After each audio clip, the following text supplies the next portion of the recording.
ஹalleluya ஹalleluya உட்கார்ந்து பிரசங்கம் பண்ணலாமா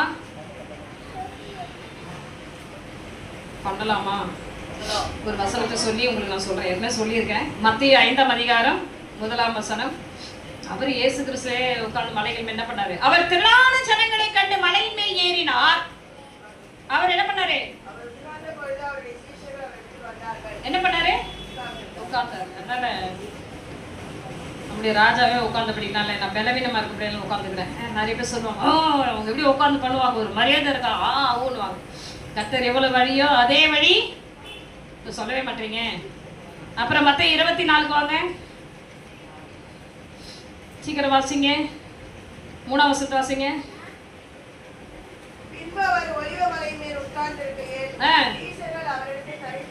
தனித்து வந்து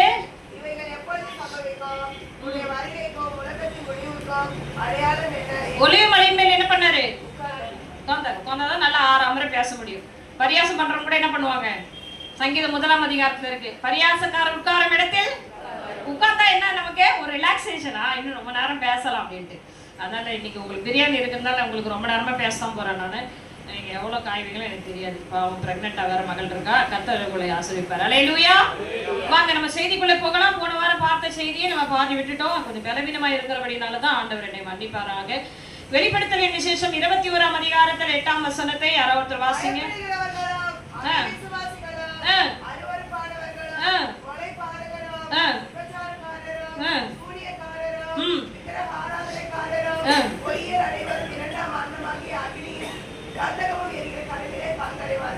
ஆமென். அப்பா ஜெபம் பண்ணுவாங்க, மேல கண்களை மூடி ஜெபிப்போம். Thank you Holy Spirit, thank you Lord, thank you Lord, hallelujah. சோத்ரம் சோத்ரம் சோத்ரம் சோத்ரம் சோத்ரம் சோத்ரம். ஆவியானவரே உமக்கு நன்றி நன்றி நன்றி நன்றி அப்பா, நன்றி அப்பா, நன்றி அப்பா தகப்பனே. சோத்ரம் சோத்ரம் சோத்ரம் சோத்ரம். அப்பா இது ஆராய்ந்து பார்க்க Jesus, thank you Holy Spirit, thank you Holy Spirit. Amen. Amen. Hallelujah.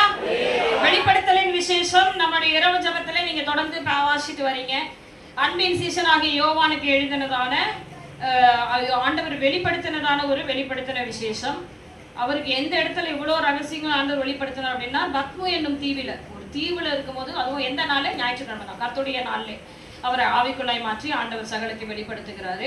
நம்ம ஏற்கனவே கடந்த வாரத்திலே நம்ம பார்த்தோம் என்ன நடந்தது. பயப்படுகிறவர்களும் அவிசுவாசிகளும் அருவருப்பானவர்களும் கொலைபாதகரும் விபச்சாரக்காரரும் சூன்யக்காரரும் விக்கிரக ஆராதனைக்காரரும் பொய்யர் அனைவரும் 2ஆம் மரணமாகிய அக்கினியும் கந்தகமும் எரிகிற கடலிலே பங்கடைவார்கள். அவனவனுடைய கிரியைகளுக்கேற்ற பலன் என்னோடு கூட வருகிறது என்று சொன்ன ஆண்டவராகிய இயேசு கிறிஸ்து அவர் என்ன சொல்லி இருக்கிறாரு இங்க, இதை எழுதுன்னு சொல்லி எழுதும் பொழுது பயப்படுகிறவர்கள் என்ன பண்ணுவாங்களா? 2ஆம் மரணம் ஆகிய. அப்போ ஒரு மனுஷனுக்கு எத்தனை மரணம் இருக்கு? 2 மரணம் இருக்கு. நல்ல ஞாபகம், 2 மரணம் இருக்கு. ஒண்ணு சரீர மரணம், அதற்கு பிறகு நியாய தீர்ப்புக்கு பிறகு நித்திய காலமான ஒரு இடத்துக்குள்ளே அவங்க கடந்து செல்லுவாங்க. விசுவாசிகள், அதுவும் நம்முடைய மனவாட்டி திருச்சபையினுடைய பிள்ளைகள் சத்தியத்தில் எப்படி இருக்கணும்? தெளிவுள்ளவர்களாய் காணப்பட வேண்டும். ஆமென். சரீரத்துக்கு மரணம் இருக்கா? இருக்கு, சரீர மரணம் இருக்கு. பிறகு நம்முடைய ஆத்மாவுக்கு ஒரு மரணம் இருக்கு. அது மரணத்துக்குள்ள போகணுமா இல்ல நித்திய ஜீவனுக்குள்ளே பிரவேசிக்கணுமா என்பதே நம்முடைய கருத்துல தான் இருக்கு. அல்லேலூயா. பயப்படுகிறவர்கள் யார் என்று கடந்த வாரத்துல சொன்னேன். மனுஷர்களுக்கு பயப்படுகிறவர்கள். தேவனுக்கு பயப்படுகிறவர்கள் ஆண்டவர் 2ஆம் மரணமாகிய அக்கினி கந்தகம் இடத்துல அனுப்புவார், அனுப்ப மாட்டார். அப்போ மனுஷருக்கு பயப்படுகிற பயம் கண்ணியை வருவிக்கும் என்று சொல்லப்படுகிறது. மனுஷருக்கு பயப்படுவாங்க, தேவனுக்கு பயப்பட மாட்டாங்க. ஏதாவது ஒரு போராட்டமா உடனே டக்குன்னு என்ன பண்ணணும்? தேவ சமூகத்துல முழங்கால் படியிடணும். ஆண்டோட சமூகத்திலே முழங்கால் படியிட்டு, கர்த்தாவே இது எது நிமித்தம் என்று. அதுதான் ஆவிக்குரியவன் சகலத்தையும் நிதானித்து பார்க்கிறான். இன்னைக்கு ஏன் தேவனுடைய பிள்ளைகளுக்கு விடுதலை இல்லைன்னா, அவங்க உட்கார்ந்து ஆண்டோட சமூகத்துல என்ன பண்றது இல்ல? நிதானித்து பார்க்கறது இல்ல. ஏன் என் பிள்ளை எப்படி இருக்கு? ஏன் என் குடும்பம் எப்படி இருக்கு? ஏன் இப்படி விடுதலை இல்லாம இது எத்தனை வருஷத்துக்கு இப்படி இருப்போம்னு சொல்லி உட்கார்ந்து யோசிக்கிறது இல்ல. ஆண்டவருக்கு தெரியும், அவர் சகலத்தையும் செய்வாரு. நம்ம எங்கெங்கெல்லாம் போய் ரவுண்ட் அடிக்கணுமோ அங்கெல்லாம் ரவுண்ட் அடிச்சு எங்க விடுதலை கிடைக்குதோ. நிறைய பேர் இப்ப சபைகளை எப்படி பயன்படுத்துறாங்க சொல்லுங்க? வார்த்தைக்கு ஒரு இடம், விடுதலைக்கு ஒரு இடம், பேய்களை விரட்டுறதுக்கு ஒரு இடம், அப்படி ஆயிடுச்சு. இப்போ முதல்ல மனவாட்டி திருச்சபை எப்படி இருக்கும்? ஹாஸ்பிட்டல் மாதிரி இயங்கும். மனவாட்டி ஹாஸ்பிட்டல் பெரிய இருக்கிறதே திருவத்தூர்ல பெரிய ஹாஸ்பிட்டலே முதல்ல பெராக் ஹாஸ்பிட்டல், அப்புறம் இப்போ மனவாட்டி ஹாஸ்பிட்டல். ஹாஸ்பிட்டலுக்கு போனா டாக்டர் யாருன்னு பாப்பீங்களா? சொல்லுங்க. ரொம்ப உயிர் முடிக்கல, அப்படியே மூச்சு வாங்கிட்டு போறோம். போயிட்டு அங்க ஹாஸ்பிட்டல் மாத்திரை இதெல்லாம் கொடுத்துட்டு சரியான பேருக்கு போய் அந்த டாக்டரை பார்த்து ஒரு நன்றி சொல்லுவோம். யாரும் சொல்லுவோமா? உங்களை தான் கேட்குறேங்க, பேசுங்க.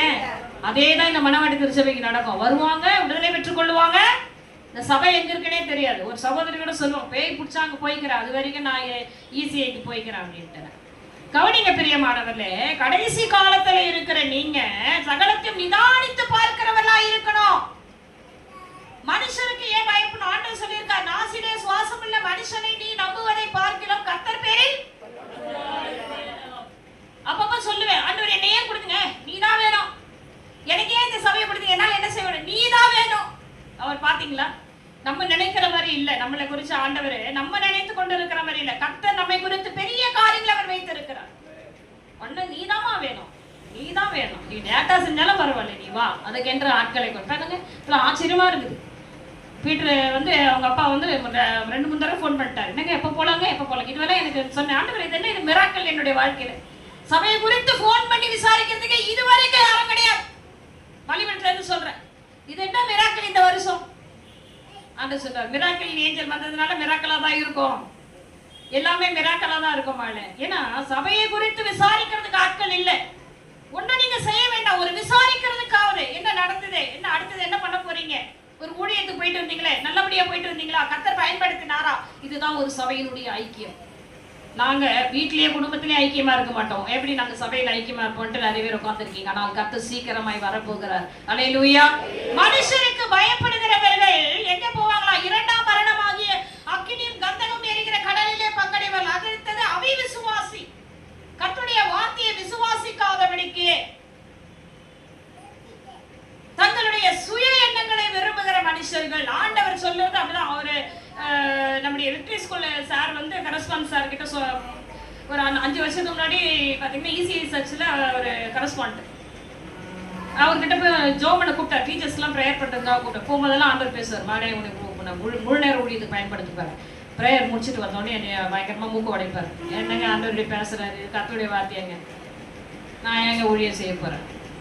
நாங்களாம் பாரம்பரியத்தில் இருக்கவங்க, நாங்கள் வரமாட்டோம். நாங்கள் வந்தோமா, ஒரு காணிக்கை போட்டோமா, கீர்த்தனை பாடல்கள் பாடினோமா. அவர் ஈஸி சொன்னார். ஒவ்வொரு முறையும் ஆவியானவர் சொல்லிட்டாரு. இன்னைக்கு அப்போஸ்தலர் ஊழியத்தை போல அங்கங்க போய் சபைகளை நிறுவிட்டு முழு நேர ஊழியத்துக்கு அவர் எடுத்து பயன்படுத்தி கரங்களை தட்ட மாட்டீங்களா? நல்ல உற்சாகமே கரங்களை தட்டிங்க. கர்த்தருடைய வாயிலிருந்து புறப்படுகிற வார்த்தை அது தரையிலே விடாது. ஒருவேளை அதை நீ விசுவாசித்தால் அது உன்னுடைய வாழ்க்கையில உடனடியாக கிரியை செய்யும். எனக்கு ஏத்தபடி இருந்தா அது ஓகே, எனக்கு ஏத்தபடி இல்லைன்னா அது எனக்கு ஓகேவே கிடையாது அப்படின்னு நீங்க நினைப்பீர்களானால் கவனிங்க, அவிசுவாசிகள் மரணம் எங்க போகிறாங்களாம்? 2ஆம் மரணமாகி அக்கினும் கந்தமும் எரிகிற கடலிலே பக்கடையலாம். அதனால ஆண்டோட சமூகத்துல கர்த்தாவே சொல்லும் அடியே, அவ்வளவுதான் உங்க வாயில அதான் வரணும். மற்றபடிக்கு நான் என்ன, எனக்கு இது கொஞ்சம் பிரியமா இருக்குது ஆண்டவரே, எனக்கு இது கொஞ்சம் பிரியமா இருக்கு ஆண்டவரே நீங்க சொல்லுவீங்கன்னா அவர் காதே கேட்காது. நீங்க பிரியமா இருக்குன்னு எப்ப சொல்ல வரீங்களோ அது வரைக்கும் உங்களை போட்டு கடையில வருன்னு வருத்து சொல்லுங்க. எத்தனை பேர் உள்ள உட்காந்துருக்கீங்க? ஒரு அலையிலையா சொல்லுங்க, நல்ல ஒரு அலையிலையா சொல்லுங்க. என்னை வீட்டுக்குள்ள விடாதவங்களா கூட ஆண்டவர் என்ன பண்ணியிருக்காரு இன்னைக்கு சொல்லுங்க. நீங்க கர்த்தர் தொட்டு, நான் உன்னை சந்தித்தது என்னுடைய ஊழியக்காரி இல்ல, உன்னை நான் சந்தித்தேன். அதுதான் ஆண்டவர் சொன்னார், நீ என்னை தெரிந்து கொள்ளவில்லை, நான் உன்னை என்ன பண்ணேன்.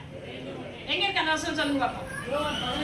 கரையில தட்டுங்க, நல்ல உற்சாகமாய் கரையில தட்டுங்க. அந்த வசனத்தை வாசிங்கப்பா, வாசிங்க, எல்லாரும் கேட்கட்டும் அந்த வசனம். சீக்கிரமாய் வாசிங்க. யோவான் 15ஆம் அதிகாரத்திலே 16ஆம் வசனம், அருமையான ஒரு வார்த்தை. நீங்கள் என்னை தெரிந்து கொள்ளவில்லை. பாத்தீங்களா, நான் உன்னை தெரிஞ்சுக்கிட்டேன்பா, தெரிய வேண்டிய விதத்திலே உன்னை தெரிந்து கொண்டேன் அப்படி நான் சொல்லுகிறேன். அப்போ நான் அனுப்புகிற வார்த்தைகளை நீ விசுவாசிப்பாயானால் உன்னை விடுவித்து நித்திய ஜீவனுக்குள்ளே உன்னை பிரவேசிக்க செய்வேன்.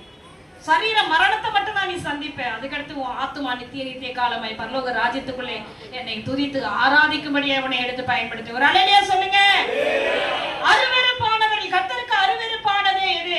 இருக்கிற ஆராதனை தேவனுக்கு அருவருப்பு. அதுதான் ஆண்டவர் அருவருக்கிறார் பயங்கரமா. ஏன்னா என்னுடைய துதியை மனுஷர்களுக்கோ விக்கிரங்களுக்கோ, ஆமா இப்ப விக்கிரங்களுக்கு என்ன சொல்றாங்க, நீதான் என் தெய்வம், நீதான் என்ன காப்பாத்துன்னு சொல்றாங்க. அது ஆண்டவருக்கு தெரியல. ஏன்னா இது யாரை பார்த்து சொல்லணும்? அவரிடத்துல சொல்லணும். அதனாலதான் தாவீது எப்பொழுதுமே நீரே வைக்கிறது ரொம்ப பிடிக்கும். நீரே என் தேவன், நீரே என் கண்மலை, நீரே என் கோட்டை, என் பலனாகிய கர்த்தாவே உம்மை நம்ப, இப்படி சொல்லி போட்டு ஆண்டவர்கிட்ட எல்லா அன்பையும் மொத்தமா வாங்கிட்டாரு தாவீது. அதனாலதான் அவர் செய்த ஒரு பாவத்தை நிமித்தமாய் அவரை தொடாம ஆண்டவர் என்ன பண்ணாரு, அந்த பட்டயத்தை அவருடைய சந்ததிக்குள்ள போச்சு. ஆனாலும் தாவீதுக்கு வாக்கு பண்ணின அந்த தலைமுறை தோறும் இருக்கிற சிங்காசனம் இன்ன வரைக்கும் ஆண்டவர் அதை வார்த்தை உடன்படிக்கையில மாறல. நம்முடைய ஆண்டவர் அப்படிப்பட்ட தேவன். அப்போ விசுவாசிக்க வேண்டும். அருவருப்பானவைகளை நீங்களும் அருவருக்க வேண்டும். பிதா குமாரன் பரிசுத்தாவின் நாமத்திலே நீங்கள் ஞானஸ்நானம் பண்ணப்பட்டு இருப்பீர்களானால் உலக மக்களோடு கூட ஐக்கியமாயிராது. அதுக்காக நீங்க வேலைக்கு போற இடத்துல அவங்க கிட்ட பேசாம இருக்கலாம் கூடாது. பேசணும், கர்த்தரை குறித்து நீங்க சொல்லணும். ஆனாலும் சில காரியங்களை நீங்கள் விலகி இருக்க வேண்டும். அவிவிசுவாசிகள் தேவ சமூகத்துக்கு போக முடியாது. அருவருப்பானவர்கள் போக முடியாது. அடுத்தது கொலை பாதகர், கொலை செய்கிறவர்கள். எழுத்தின்படி கொலை மட்டும் இல்லை, இன்னைக்கு அநேகர் தங்களுடைய வார்த்தையினால அநேகர் என்ன பண்றாங்க, வாதிக்கிறாங்க. ரொம்ப கொடுமைங்க. ஒரு ஊழியக்காரோட வீட்டுக்கு போனா அவரோட மனைவியோட தகப்பனார் கேட்கிறாரு பாருங்க, அவரை, ஐயோ எனக்கு பேர் சொல்ல விருப்பம் இல்லை, ஆனா இன்னைக்கு அவர் இல்லை, இறந்துட்டார். ஒரு 10 பைசா மதிக்கலைங்க. அப்பதான் ஆண்டவர் சொன்னப்ப ஆண்டவர் கேட்கும்போது, நீ என்ன மகளே, இயேசுவாகி நான் எருசலேமுக்குள்ளே போகும் பொழுது அநேக அற்புத அடையாளங்களை செய்யும் பொழுது என் சொந்த ஜனம் அதை என்ன பண்ணல, ஏற்றுக்கொள்ளல. அவருடைய ஜனங்கள் அவரை விசுவாசியாதபடியினால அவர் அநேக அற்புதங்களை அந்த இடத்துல செய்யல. அவரே அவ்வளவுதான். உனக்கு விசுவாசம் இல்லைன்னா நீ உன் கூட இருக்கிற நீ அவங்களை நம்பலன்னா உனக்கு என்ன நடக்காதுங்க, அற்புதங்களை ஆண்டவர் செய்ய முடியாது. இன்னைக்கு கர்த்தரால் அழைக்கப்பட்ட நீங்க மற்றவர்களுக்கும் உங்களுக்கும் என்ன இருக்காது சொல்லுங்க, ஐக்கியம் இருக்காது. ஆனால் தேவ மகிமை உங்களிடையே வெளிப்படும். அநேகருக்கு ஆண்டவர் உங்களை என்ன பண்ணுவார், வல்லவையாய் பயன்படுத்துவார். அல்லேலூயா சொல்லுங்களேன். ஆனால் இன்னைக்கு எப்படி அநேகர் எப்படி இருக்காங்க, கொலை பாதகத்தை போல வார்த்தையினாலே வாதிக்கிற அநேகர் உண்டு. நிறைய பேர் சொல்லுவாங்கல்ல, அவங்க பேசுறதுக்கு நான் இறந்தே போயிருக்கலாங்களா, அவ்வளோ வேதனையா இருக்குங்க. அந்த காயம் எவ்வளவு வேதனை மறக்கவே மறக்க, எத்தனை நாளானா மறக்காது. அந்த டைலாக் மட்டும் அப்படியே வந்து ஸ்லைட் மாதிரி வந்து போயிட்டே இருக்கும். அதனாலதான் இன்னைக்கு வாயின் வார்த்தைகளை ஜாக்கிரதை இருங்கள் என்று சொல்லி ஆண்டவராகிய இயேசு கிறிஸ்துவினுடைய சகோதரனாகிய யாக்கோபு 3ஆம் அதிகாரத்தில் எழுதியிருக்கிறார். யாக்கோபு 3ஆம் அதிகாரத்தை வீட்டுல போய் வாசிங்கன்னா நாவை குறித்து, அதனால தேவனுடைய பிள்ளைகளுக்கு நாவை எப்படி இருக்கணும், அதான் சொன்னாரு. அவர் என்ன சொன்னாரு, நீதிமானுடைய வாய் ஜீவ ஊற்றா இருக்கணும், கூடுமான அளவுக்கு சமாதானமா இருங்க, உங்களுடைய வார்த்தை மற்றவர்களுக்கு பிரயோஜனம் உள்ளதாய் பேசுங்கள். அப்படி வீணான வார்த்தைகளை பேசுகிறவன் தேவனுடைய ராஜ்யத்துல என்ன பண்ண முடியாது, போக முடியாது. காயப்படுத்துகிற வார்த்தை, உடைக்கிற வார்த்தை, அதுக்காக மனசாப்பட்டு மறுபடியும் மன்னிப்பு கேட்பாங்களா, கேட்க மாட்டாங்க. நான் ஏன் கேட்கணும், கரெக்டா தான் கேட்டேன். அப்படியா கர்த்தர் மேலன்னு சொல்ல, நீ கரெக்டா கேட்டியா, கரெக்டா நீ மறிக்கும் பொழுது அதை நான் கணக்கில் வச்சு கேட்பேன். நல்லா கவனிங்க, நல்லா கவனிங்க. ஒன்னொன்னு கவுண்டிங்ல போயிட்டு இருக்கோம். உபச்சாரத்துக்கு ஒரு லைன் போட்டிருப்பாரு, ஒரு டேபிள் காலம் போட்டிருப்பாரு. கஞ்சத்தனத்துக்கு ஒரு டேபிள் போட்டிருப்பாரு, கசப்புகளுக்கு ஒரு டேபிள் போட்டிருப்பாரு. நிறைய டேபிள் காலம் அங்க இருக்கும். அப்படியே கவுண்டிங்ல வரும். 2 விபச்சாரம், 3 விபச்சாரம், 4 பொய், 20 பொய், அப்புறம் 30 கசப்பு எல்லாம் பாப்பாருங்க. நியாய தீர்ப்புக்கு அப்புறம் தான் இது நடக்குது. இது நியாய தீர்ப்புக்கு அப்புறம் 2ஆம் மரணம்னா என்ன, நியாய தீர்ப்புக்கு அப்புறமா நடக்கிற காரியம். வனவாட்டி திருச்சபை தேவனோட வருகைக்கு ஆயத்தமா. எனக்கு என்ன பண்ணுவீங்களோ தெரியாது. 2027 நீங்க எல்லாரும் ஊழியம் செய்கிறவர்களாய் மாறணும். மொத்தமே சொல்ல மாட்டீங்க, ஆமென் சொல்லுங்க. எல்லாரும் மகிமையா கர்த்தருடைய நாமத்தை மகிமைப்படுத்தல போய் தைரியமா கைகளை வைத்து ஜெபிக்கிறவர்களாய் மாறணும். ஆண்டவருடைய வருகைக்கு ஃபயரா நீங்க மாறுகிறவர்களாய் இருக்க வேண்டும். அல்லேலூயா. உபச்சாரக்காரர்கள், வேதத்தின்படி யார் இந்த உபச்சாரக்காரர்கள் என்றால் தன் சுய விருப்பத்தின்படி ஜெபிக்கிறவர்களை ஆண்டவர் விபச்சாரக்காரர்கள் என்று சொல்றார். வாசிங்க, யாக்கோபு 4ஆம் அதிகாரத்தை எடுத்து வாசிப்பீர்கள். ஆனால் நான் சீக்கிரம் வாசிக்கிற நேரம் இல்ல. உங்களுக்குள்ள யுத்தங்களும் சண்டைகளும் எதனாலே வருகிறது, உங்கள் அவயங்களில் போர் செய்கிற இச்சைகளினால் அல்லவா?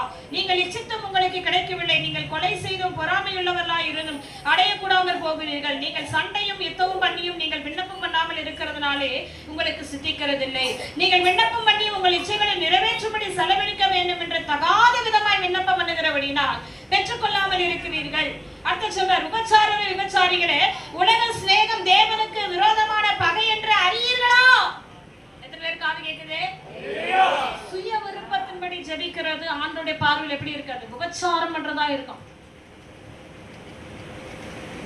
நிறைய பேரண்ட்ஸ் ரொம்ப ஸ்ட்ரிக்டா இருப்பாங்க பிள்ளைங்க கிட்ட. என் பையன் நீ நான் சொல்றதா நீ கேட்கும், ஜாக்கிரதையா இருமா. இப்ப ஆண்டவர் மேரேஜ் சொல்லுவார், பேசு பேசு. உன் விருப்பமா?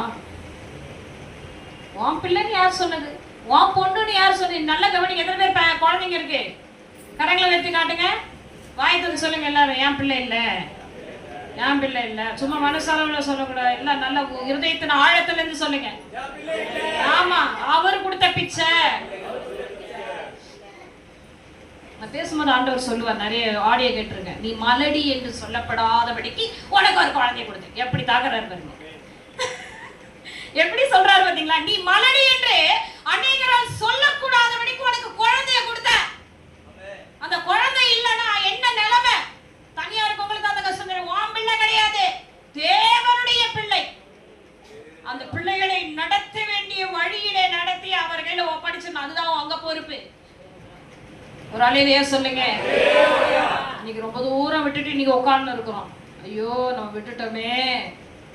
அதான் ஆண்டவர் கேட்பாரு, என்ன எப்படி பேசுது உடம்பு. ரத்தம் சொல்லுவேன், உடம்பு ரத்தமே சிந்தி போகுது. எனக்கு அப்படிதான் சொல்லுவேன், என் உடம்பு ரத்தம் சிந்தி போகுது. ஏன் தெரியுமா? கர்த்தர் வேதனைப்படுவார் சில இடங்களில். உன் பிள்ளை அருவருப்பானவைகளை செய்யும் பொழுது உனக்கு கீழ்ப்படியாதபடி இருக்கு. ஒரு தகப்பனை பார்த்து ஏன் அப்படின்னா என்னங்க இருக்கு?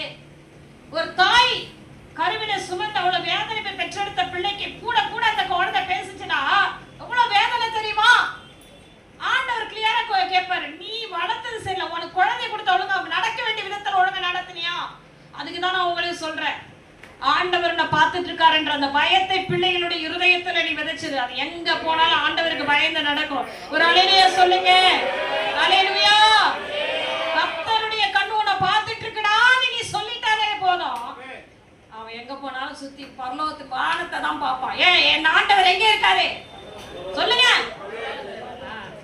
உன் வீட்டு எல்லை வரைக்கும் தான் நீ, உன் வீட்டு தெரு வரைக்கும் தான் உன் சொந்தக்காரங்க.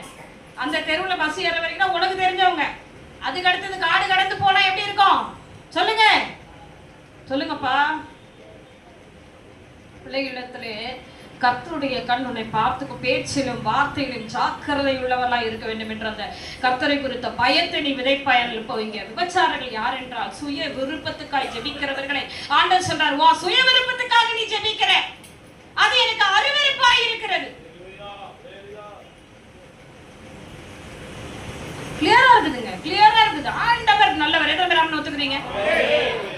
உன் கிரிகளினாலதான் உன் பிள்ளை இன்னைக்கு எப்படி இருக்கு. உன் கிரிகளின் நிமித்தம் தான் என் பிள்ளையா? என்னுடைய கிரிகள் நிமித்தம் தான் என் பிள்ளை எப்படி இருக்கு? தேவன் நல்லவர், அவர் சர்வ வல்லமையுள்ள தேவன். நல்ல பிள்ளைகளை தான் கொடுத்திருக்கிறார். நம்ம வளர்க்க வேண்டிய விதத்துல வளர்க்கலாம். ஆண்டவர் நம்மை பார்த்து கேட்கிற கேள்விகள் பயங்கரமாயிருக்கும். இங்கே சொல்லப்பட்டிருக்கிறது, நீங்கள் விண்ணப்பம் பண்ணாமல் இருக்கிறதுனாலே உங்களுக்கு சித்திக்கிறது இல்லை, ஆனால் நீங்கள் விண்ணப்பம் பண்ணியும் உங்கள் இச்சைகளை நிறைவேற்றும்படிக்கு செலவழிக்க வேண்டும் என்று தகாத விதமாய். யார் பொண்ணுக்கு வந்து நான் இன்ஜினியர் இருந்தாலும் இன்ஜினியர் பையன் தான் வேணும்.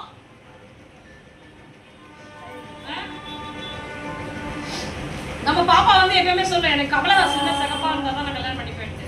என்னப்பா நம்ம மூப்பரையோட பொண்ணு சொல்ல கருப்பா வரான் எல்லாம் கமலஹாசன் கலர்ல இருக்கணும், அப்பதான் நான் கல்யாணம் பண்ணுவேன். ஏன் அப்படி சொல்ல? நல்லா யோசனை. ஏன் அந்த பிள்ளை சொல்லுது? ஒண்ணு விடுதலை, இன்னொன்னு தேவனை குறித்த பயம், தேவனை குறித்த அந்த எண்ணம். இது யார் விதைச்சிருக்கணும்? தப்பா நினைச்சுக்காதீங்கப்பா. இன்னைக்கு எல்லாருக்குமே தான் சொல்றேன். நீ எத்தனை வருஷமா நீ கர்த்தரை நீ தெரியும்? இயேசு கிறிஸ்து உனக்கு எத்தனை பேர் இன்னையில இருந்து நீ பிடிக்கணுமா? ஜோவிக்கு இந்த வயசுல தான் நீ பிடிச்சிட்டு வரணும். கர்த்தரை குறித்து அவனுக்கு வெளிப்படுத்திட்டே இருக்கணும், சத்திய வசனங்களை விதைக்கணும். டிவியில பாட்டு பாட்டு டான்ஸ் ஆட வைக்க கூடாது. கர்த்தர் பார்த்துட்டே இருக்கிற. எத்தனை பேர் உள்ள இருக்கிறீங்க? எத்தனை பேர் உள்ள இருக்கிறீங்க? கர்த்தருடைய நாமம் மகிமைப்படுவதா? தனது கர்ப்பத்தின் கனி என்னுடைய கர்த்தரால் வருகிற சுதந்திரம். உனக்கு சுதந்திரத்தை கொடுக்குற, ஆனால் அந்த சுதந்திரத்தை இருமாப்பாய் நீ ஆளுவாய். ஆனால் நீ இருமாப்பாய் ஆளுவாய், ஆனால் அங்க விடுதலை இல்லை. என் நாம மகிமைப்படல, என் நாம தூசிக்கப்படுது. நீ எனக்காக எவ்வளவு ஓடினாலும் சரி, உன் பிள்ளை நிமித்தம் அங்க ஒரு ரவுண்டு தான். அப்போ என்னுடைய வருகை நாட்களிலே மரணம் சம்பவித்து இரண்டாம் மரணமாகி அக்கினி கந்தகம் எழுகிற இடத்துல கண்டிப்பா நீ போய் பங்கடைவே. ஏன்னா உனக்கு கொடுத்தவைகளை நீ என்னவா இல்ல, உண்மையா இல்ல. அததான் சொல்றாரு ஆண்டவர், நீ தகாத விதமாய் விண்ணப்பம் பண்ணுகிறாய். என்னுடைய விருப்பத்துக்கு என் பிள்ளை சொல்லவே விட, உன் பிள்ளை எல்லாம் கிடையாது. எங்க அப்பா சொன்னாரு, பிரகாஷ காலை பார்த்துட்டே இருப்பார், நல்லா நடக்கிறான் பாரு, மறுபடியும் சினிமா தியேட்டர் கூட்டு போல. அப்படியா ஆண்டவர்? அப்படியா? அப்ப ஆண்டவர் வந்து டெஸ்ட் பண்ணிட்டே இருப்பாரு பிரகாஷ்கிட்ட. என்னப்பா நீ டான்ஸ் ஆடிடுவியா? அப்ப டான்ஸ் ஆடி இல்லப்பா, எனக்கு கால் பயங்கர வெயிட்டா இருக்கு, கல்லு வருது. ஆண்டவர் என்ன பண்ணாரு? 2 கல்லை தூக்கி காலில் கட்டி விடு. அவன் டான்ஸ் ஆடினா எங்க போயிடுவான்? அந்த பாதங்கள், சுவிசேஷகனுடைய பாதம் என்னுடைய நாமத்தை வழிவிடத்தில் நின்று ஆராதனை எப்படி இருக்கு சொல்லுங்க. ஆலயத்துல கர்த்தருடைய ஆராதனை தேவ நாமம் மகிமைப்படட்டும். அதுதான். அப்போ அவர் எங்க அப்பா சொல்ல முடியுமா என் பிள்ளைன்னு? உன் பிள்ளை கிடையாதுப்பா, உன் பிள்ளை கிடையாது. ஒரு காலகட்டம் வரும்பொழுது என்னுடைய மகன் என் நாமத்து மகிமைக்கென்று உனக்கு கொடுத்து வச்சிருக்கிறேன். ஆராதனையில ஐயா சொன்னாரு, ஆராதனை என்ன சொன்னாரு? தாய் உருவாகும் முன்னமே அனுப்பிச்சுட்டாங்க. தாயின் கருவிலே கிடையாது. பாட்டு எப்படி வந்துச்சு? என் தாய் உருவாகும் முன்னே, சொல்லுங்க, என் கருவை கண்டீர் ஐயா. எங்க அம்மாவே பிறக்கல, ஆனா அதுக்கு முன்னாடியே என் கருவை கண்ட. அதுதான் நம்ம ஆண்டவர். ஆதியும் அல்பாவும் ஒமேகாவும் ஆதியும். அப்ப நீங்க யாராவது உரிமை கொண்டாட முடியுமா? கவனிங்க. அடுத்தது இன்னும் 2 சொல்லி உங்களை முடிக்கிறேன். கர்த்தருடைய நாமம் மேன்மைப்படட்டும்.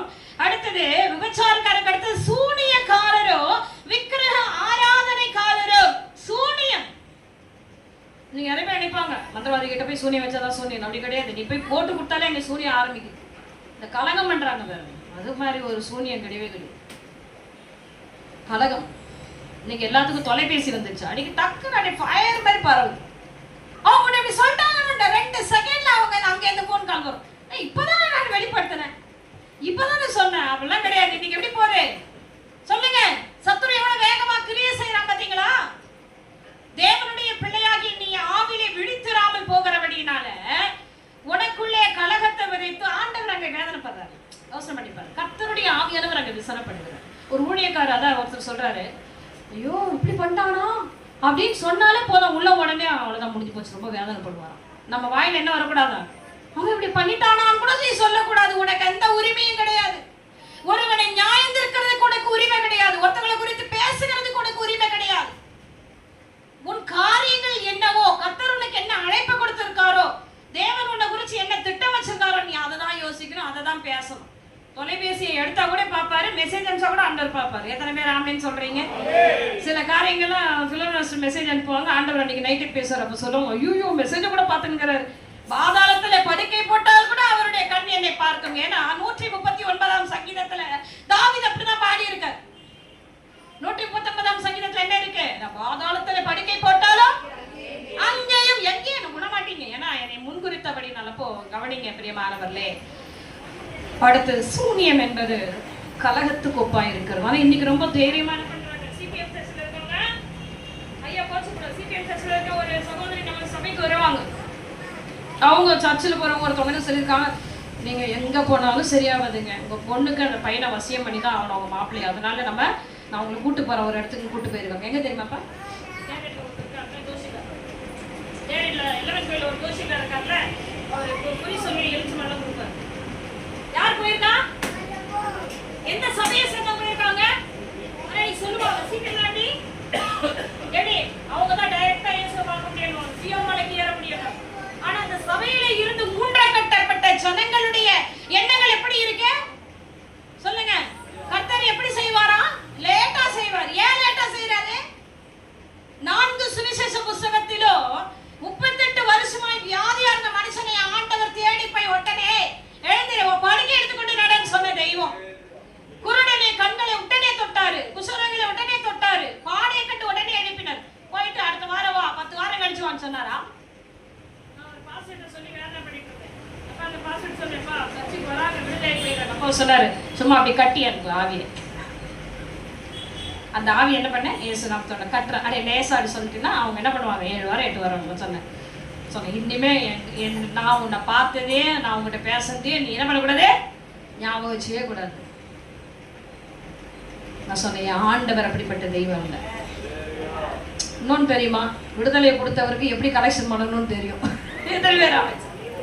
அவர்கிட்ட இருந்து நீ வல்லமையை பெற்றுட்டீனா இன்னைக்கு தெரியும். இருமொழியில இருந்து அங்க இருந்து ஓடி வராங்கன்னா இன்னைக்கு எதுக்காக ஓடி வராங்க சொல்லுங்க? கர்த்தருடைய வார்த்தை ஒரு விடுதலை. போர் உள்ள இருந்து வர வேண்டிய அவசியம் என்ன? ஆச்சரியப்படுறாங்க எல்லாரும். எடுத்து 3 பேரும் சொன்னா ஆச்சரியப்படுறாங்க.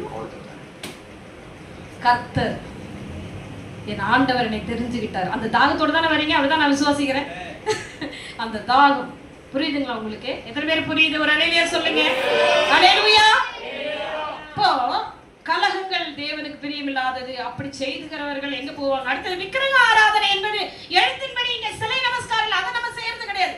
ஆனா இன்னைக்கு நம்ம என்ன பண்ணுவோம்? நிறைய பேர் விக்கிரகமா வச்சிருப்போம். என் பொண்ணுதான் எனக்கு, உன் பொண்ணுதான் உனக்கு விக்கிரகம், என் பையன் தான் எனக்கு உயிரமா, இந்த போடுறமா கட்டிங்னு சொல்லி ஒரு கட்டிங் போட்டு அப்படி தூக்கி போடுவார் பாருங்க.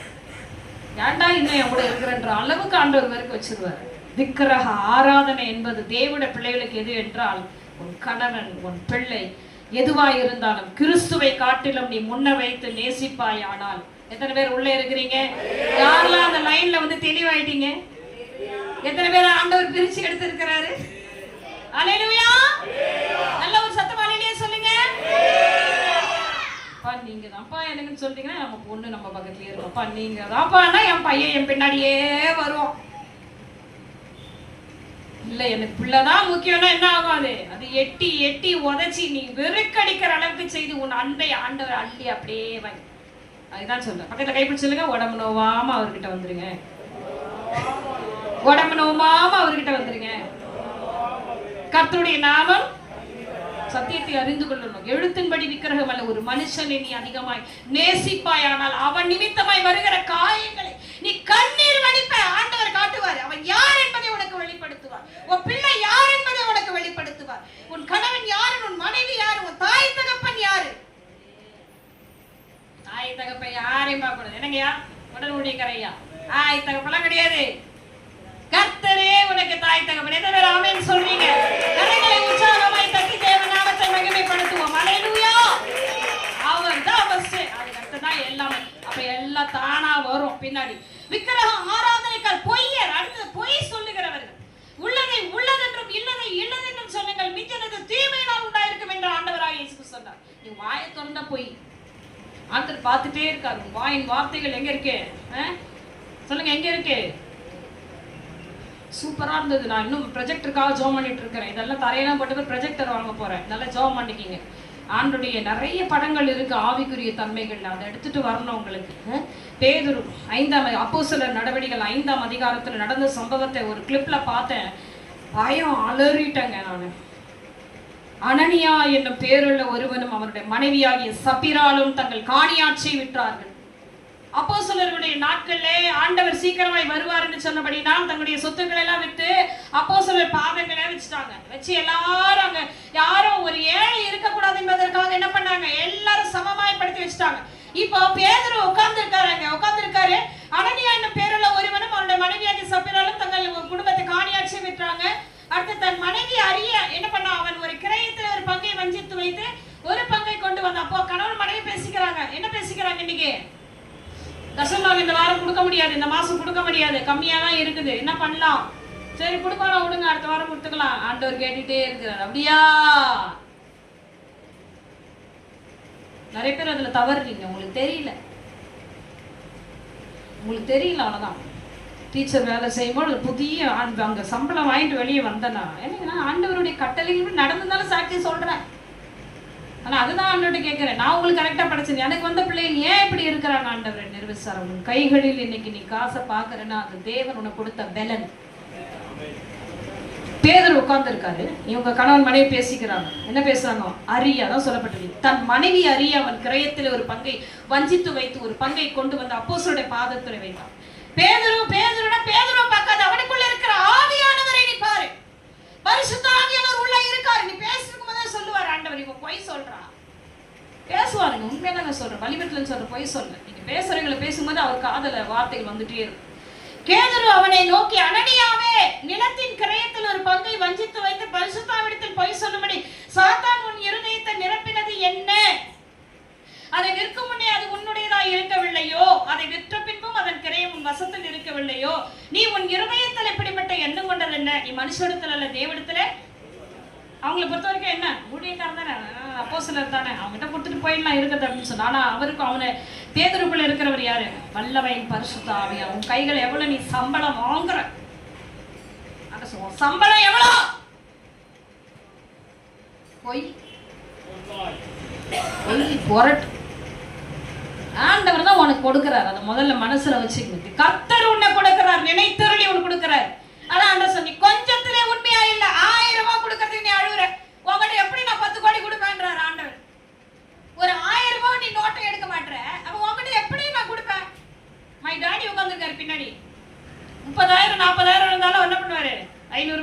கொடுத்து இதாமா காணிக்கிறாரு. 30,000 ரூபாய்க்கு எவ்வளவு கொடுக்கணும்? 3000 ரூபாய் கொடுக்கணும். 30,000 ரூபாய்க்கு ஆண்டவர் பார்த்தாரு, நீ உண்மையே இல்லப்பா, வருஷத்துல ஒரு 2 தடவை மட்டும் கொடுக்குற, போ, தேவையா இது உங்களுக்கு? ஆமாங்க, உண்மையதான் சொல்றேன். தகப்பனா இருந்தா என்ன? அதனால என்ன ஆயிடுச்சு, அங்க ஒரே அப்பா அங்க அப்பா அப்பப்போ ஃபோன் பண்ணி பெனாத்துவாங்க. போனா முடியவே இல்லை. எப்படி முடியும்? கர்த்தர் உனக்கு கொடுத்தவைகளிலே நீ இருக்கிற 10ல் 1 பங்கு என்ன பண்ணணும்? அவன் என்னாச்சு பாருங்க, அவன் அந்த அனனியா இந்த வார்த்தைகளை கேட்டு அவன் விழுந்த ஜீவனை விட்டான். இவைகளை கேள்விப்பட்ட யாவருக்கும் மிகுந்த பயம் உண்டாயிற்று. வாலிபர் எழுந்து அவனை சேலையிலே சுற்றி வெளியே எடுத்துக்கொண்டு போய் அடக்கம் பண்ணினார்கள். இப்ப அவங்க மனைவி வராங்க. ஏறக்குறைய 3 மணி நேரத்துக்கு பின்பு அவனுடைய மனைவி நடந்ததை அறியாமல் உள்ளே வந்தாள். அப்ப அவன் செத்தது கூட அவகிட்ட என்ன பண்ணல, சொல்லாதீங்கடா வட்டாங்க அப்படின்ட்டார் ஆண்டவர். அவன் உள்ள வந்து தெரிஞ்சுக்கிட்டான் அப்படின்னு. அடுத்தது பாருங்க, பேதுரு அவளை நோக்கி, நிலத்தை இவ்வளவுக்கு தானா விற்றீர்கள், எனக்கு சொல் என்றான். அவன் உடனே பாருங்க, பொய் சாட்சி சார், பொய், ஆம் இவ்வளவுக்கு தான் விற்றோம். வாய்ஸ் நல்லா வந்திருக்கும். பேதுரு அவளை நோக்கி, கர்த்தருடைய ஆவியை சோதிக்கிறதுக்கு நீங்கள் ஒருமனப்பட்டது. அதான் நல்லா கவனிச்சு, கணவன் மனைவியுடைய வார்த்தை ஆண்டவர் உற்று கேட்கிறார். நீ தனியா தானே தப்பிச்சுக்கிட்ட, நீ தனியா தானே தப்பிச்சுக்கிட்டப்பா. ஹஸ்பண்ட் ஒய்ஃப்னா அவங்க பேசுறதை கேட்டுட்டே இருக்கிறாங்க. என்ன வார்த்தை வருது, கணவனுடைய வாயில என்ன வருது. இந்த காசுக்காக மட்டும் இல்லைங்க, எல்லாவற்றையும் குறித்து ஆண்டவருடைய செவிகள் கேட்டுக்கொண்டே இருக்கிறது. நீ பணத்துக்காக மட்டும் நினைக்காதீங்க, எல்லாவற்றையும் நீ பேசுகிற ஒவ்வொரு வாயின் வார்த்தைகளையும் பரிசுத்த ஆவியானவர் கேட்டுக்கிட்டே இருக்கிறார். அதனாலதான் சொல்றார். பக்கத்துல எப்படி சொல்லுங்க, மனம் திரும்புங்கள். அவ பாருங்க மறுபடியும் போய் சொல்றான். அவளுக்கு ஏன்னா அவளுக்கு நடந்து தெரியாது. ஒருவேளை தெரிஞ்சுதானே சொல்லியிருப்பா. இல்லங்க இல்லங்க இல்லங்க இல்லங்க என்னாச்சு, ஆமாங்க ஒரு பங்கு வீட்டுல இருந்து நம்ம சொல்லி தப்பிச்சுப்பா. அதனாலதான் அங்க என்ன பண்ணிட்டாரு ஆண்டவர், அவளுக்கு தெரியவே கூடாது. அவ வாயில இருந்து உண்மை வருதா பொய் வருதா. நிறைய பேருக்கு அதனால தாங்க வேலை கூட போயிடுங்க. அது அவங்களுக்கு தெரிய மாட்டேது.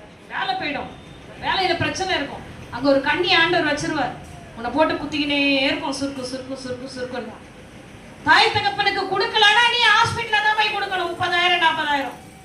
கஷ்டப்படுகிற சகோதரர்களுக்கு நீ கொடுக்கலன்னா உன் பணம் எங்க போவோம்? ஹாஸ்பிட்டலுக்கு தான் போவோம். ஆனா அதை கூட கொடுத்துருவாங்க, ஹாஸ்பிட்டல கூட கொடுத்துருவாங்க. ஏன்னா நம்ம உயிரோடு இருக்கணுமே. ஆண்ட சொல்ல, நீ உயிரோடு இருந்து உடனே பணம் போடுறது. நீ போய் ஹாஸ்பிட்டல் ஒரு 4 நாள் படு, ஒரு 10 நாள் படு. எத்தனை பேர் உள்ளே இருக்கிறீங்க? மனரமியம் உள்ளவன எல்லாரும் முழங்கால் படியிடுவோம், எல்லாரும் முழங்கால் படியிடுவோம்.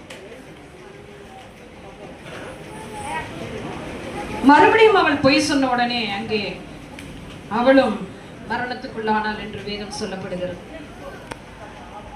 பேதுரு அவளை நோக்கி, கர்த்தருடைய ஆவியை சோதிக்கிறதுக்கு நீங்கள் ஒருமனப்பட்டது என்ன? இதோ உன் புருஷனை அடக்கம் பண்ணினவருடைய கால்கள் வாசற்படியிலே வந்திருக்கிறது, உன்னையும் வெளியே கொண்டு போவார்கள் என்றான். உடனே அவள் அவனுடைய பாதத்தில் விழுந்து ஜீவனை விட்டான்.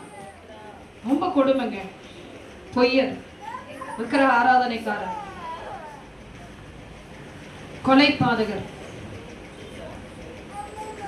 சூனியக்காரர், பயப்படுகிறவர்கள், அவிசுவாசி, 2ஆம் மரணமாகிய அக்கினி கந்தகம் எரிகிற கடலிலே பங்கடைவார். ஆண்டவர் நியாயாதிபதி. அவர் ஒரு கண்ணுக்கு மறையவே முடியாது. சின்ன விஷயத்த கூட அவர் நல்லா கரெக்டா கேட்பார். எல்லாரும் கரங்களை வைத்து நம்ம செவிப்போம். எங்களை உண்மை உள்ளவர்களாய் மாற்றுங்க ஆண்டவரே. எங்களுடைய சூழ்நிலைகள் எல்லாவற்றும் நீ அறிந்திருக்கிற தேவன் ஆண்டவர். எங்களுடைய சூழ்நிலைகள் எல்லாம் அறிந்திருக்கிற தேவன், எங்களை உண்மையுள்ளவர்களாய் மாற்றுங்க. உங்க வார்த்தை கீழ்ப்படிந்தவர்களாய் மாற்றுங்க ஆண்டவரே.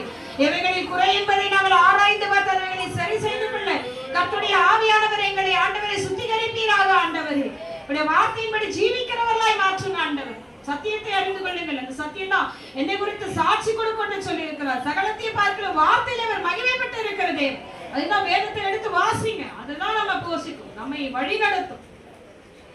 சத்தியத்தை படிக்கலன்னா அவ்வளவுதான். நிறைய பிள்ளைகளை ஆண்டவர் சொல்றாரு, நீ அது சொல்லு மறக்காதன்ற. நிறைய பிள்ளைகளை எனக்கு ஞாபகமே இல்லை அப்படின்றாரு. அங்க வேத வசனம் சொல்லுது, கர்த்தருடைய வேதத்தை மறப்பாயானால் அவர் பிள்ளைகளை மறப்பார். நீ பைபிளை வீட்டுல வச்சு வாசிக்காம இருப்பேன், உன் பிள்ளை அவருக்கு ஞாபகம் இருக்காது. உன் பிள்ளைகளை நான் மறப்பேன். ஏன்னா நீ என்னுடைய வேதத்தை மறந்துட்ட. நீ சத்தியத்தை மறந்தபடி நான் உன் பிள்ளைகளை மறப்பேன். அடுத்த வாரம் இந்த சாட்சி தான். இந்த வார்த்தைகளை கொண்டு வரும்பொழுது உங்களுக்கு நீங்க அறிந்து கொள்வீர்கள். எல்லாரும் கரங்களை வைத்து செவிப்போம். அல்லேலூயா, உம்மை துதிக்கிறோமே. ஒவ்வொரு வாரமும் எங்களுடைய ஆத்துமத்துக்கு ஏற்ற ஆகாரத்தை கொடுத்து எங்களை போஷித்து எங்களை வழி நடத்தி எங்களை புஷ்டியாக்குகிற எங்கள் தெய்வமே, உடைய வார்த்தை அனுப்பி குணமாக்கி அழிவுக்கு தப்புவிக்கிற எங்கள் தெய்வமே, எங்கள் ஒவ்வொருவரையும் நீர் வழி நடத்துங்க, பாதுகாத்துக் கொள்ளுங்க. சத்தியம் அவர்களுக்குள்ளே கிரியை செய்யட்டும். தரையில் விழுந்து போகாதபடி, இந்த வார்த்தை கேட்டுட்டு அசதியாய் நினையாதபடி இன்றைக்கு இந்த கேட்ட சத்தியங்கள் அவர்களுக்குள்ளே கிரியை செய்யட்டும் தகப்பனே. தொடர்ந்து வழி நடத்துங்கய்யா. வலதுகளை தாங்கட்டும். கர்த்தர் நம்மோடு பேசும்படி நான் கரங்களை தட்டி கர்த்தரை ஸ்தோத்திரம் உற்சாகமாய் ஹalleluya மகே நன்றி ஆண்டவரே. எழுந்திருந்து கர்த்தரை காணிக்கை செலுத்துவோம். நேரமில்லை, சீக்கிரமாக மகன் ஜெபித்து ஒரே ஒரு சரணத்தை வாசிப்பாடும்படியாக கேட்கிறேன்.